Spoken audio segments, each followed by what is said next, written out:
नमः शिवाय। हर हर महादेव। श्री शिवाय नमस्तुभ्यम। हर हर महादेव। प्रिय भक्तों, आज हम जानते हैं आषाढ़ अमावस्या व्रत की कथा। तो चलिए सुनते हैं आषाढ़ अमावस्या व्रत की कथा। एक समय की बात है, एक ब्राह्मण अपनी पत्नी के साथ रहता था। वो दोनों ही भगवान विष्णु के बहुत बड़े भक्त थे। दोनों प्रतिदिन अपना ज्यादातर समय भगवान के ध्यान और पाठ पूजा में बिताते थे। ब्राह्मण का घर धन धान्य से भरा हुआ था, किंतु संतान न होने के कारण ये दंपति अत्यंत दुखी रहते थे।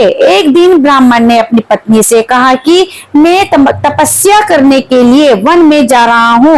इसके बाद वे भगवान पर भरोसा और संतान की कामना लेकर वन में तपस्या करने के लिए चला गया। ब्राह्मण को कठोर तपस्या करते हुए कई वर्ष बीत गए, लेकिन उसे फल की प्राप्ति नहीं हुई।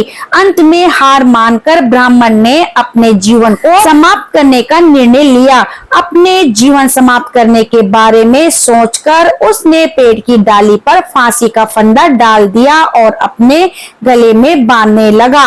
तभी वहां पर शुक्ल अमावस्या प्रकट होकर बोली, हे ब्राह्मण, तुम्हारे भाग्य में 7 जन्म तक कोई संतान नहीं लिखी है, किंतु मैं तुम्हें 2 कन्या का वरदान देती हूँ। तुम अपनी एक कन्या का नाम अमावस्या रखना और दूसरी कन्या का नाम पूनम रख देना। तुम अपनी स्त्री से कहना कि वह 1 वर्ष तक शुक्ल अमावस्या का व्रत रखे और अमावस्या के दिन 1 कटोरी चावल भरकर उस पर दक्षिणा रखकर दान कर दे। शुक्ल अमावस्या की बातें सुनकर ब्राह्मण घर आया और ये पूरा वृत्तांत अब उसने अपनी पत्नी को सुनाया। शुक्ल अमावस्या के आदेश अनुसार ब्राह्मणी ने व्रत रखना आरंभ कर दिया। कुछ दिनों के बाद ब्राह्मण के घर 2 कन्याओं का जन्म हुआ, जिसमें एक कन्या का नाम अमावस्या और दूसरी का नाम पूनम रखा। जब ब्राह्मण की दोनों बेटियां बड़ी हुई तो ब्राह्मण ने उनका विवाह कर दिया। बड़ी बहन अमावस्या धार्मिक प्रवृत्ति की थी।